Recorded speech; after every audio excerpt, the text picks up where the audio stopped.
哎，你知道我前2天就昨天看那个我的初舞台，因为我太紧张了。然后我昨天特别搞笑，我昨天在拍一个片子，然后呢，我早上过去化妆，突然听到咚，陈峰什么什么，我就听到他们在导我初舞台那个声音，我说不要听，我不想听，我好害怕，然后就开始我就疯了，你知道吗？我说啊完了，我说啊，我就开始哭，你知道吗？哭到眼睛肿的大泡眼睛，但是我那个过程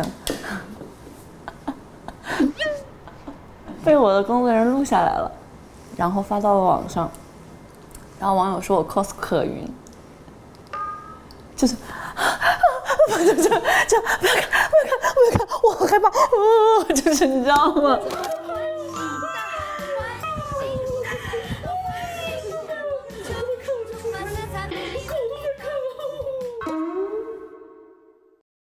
我还想跟你们说，你们知道我以前上大学的时候有一段时间疯狂迷恋干一件事情，那好好奇，写小说。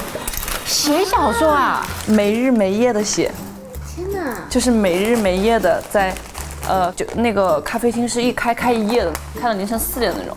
我就坐在里面，我特别是看到人来人往的时候，我特有感觉，我就觉得我自己特沉浸，我就写一会儿，看看各种人，我就又出东西。我感觉我那段时间精神错乱，然后我就去建组，一个电影，然后里面是姐妹花，一个姐姐一个妹妹。人家肯定让我去试妹妹嘛，因为我那会儿才19岁，然后我去了之后穿了一身黑，脸寡瘦，然后又是一个没有睡好的样子，我就过去，然后人家跟我说，你觉得你特别像那个妹妹，就很活泼很阳光什么什么的。说完之后，你知道我说个什么吗？我说，导演你错了，我觉得我应该演姐姐。很酷。这时，然后他说，啊，整个惊呆了，说你不了解我。就因为那会儿我天天写东西写的，已经写走火入魔了是吧？走火入魔了，我神经病真的。反正就是各种跟他说，我说，但是我觉得我一定是姐姐，你相信我。然后我说我演不了妹妹，然后我当时那个经纪人就，你在说什么？然后他说啊不是，文静其实还是可以。我说不，我说我真的演不了妹妹，我只能演姐姐。我说我没有那么开心了。然后后来停了之后，我就恢复了正常的作息，然后我又变成了快乐的自己的时候，我就想到了，我每一次想到我跟那个导演说我要演姐姐，我都觉得我有病，你知道吗？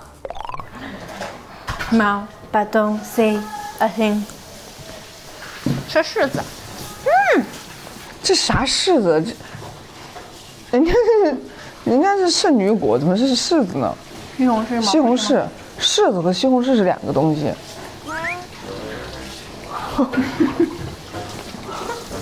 你不知道吗？就是一个玩意儿吧。他说西红柿和柿子是一个东西。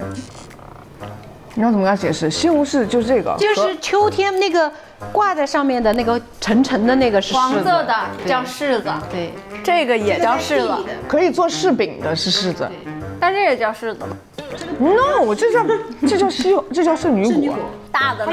大黄的呢？大的是西红柿，拿来番茄炒蛋的是西红柿。也就是说，它必须得姓西，它不能叫柿子嘛。对，必须姓西。你朋友说我要买柿子，但他给你买来的会是什么呢？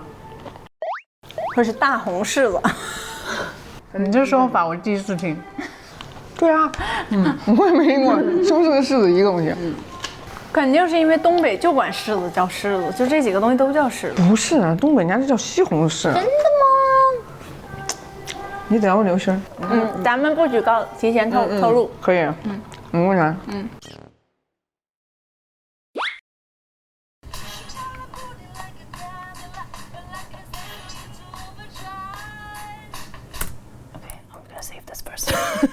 我好胖。OK，等，刚刚那个 drive 是比较大声的那个。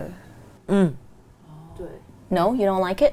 你喜欢哪一个？你不是喜欢那种比较小声一点的 overdrive？ 没有，我觉得这个要送出去一点点。它小声只是因为话筒的问题，不是你的问题。哦 ，OK。drive 就是那个 drive， 就是有点白。对，其实听起来有点白。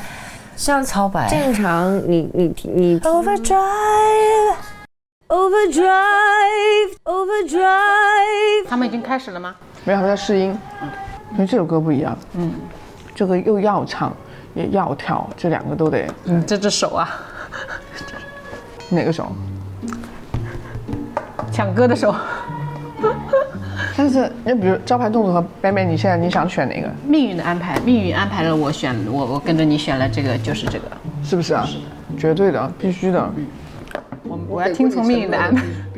你给过我承诺的，你是个守承诺的女人。我都忘记我说过这个话了。我记着呢。早点休息。晚安。晚安，晚安，晚安。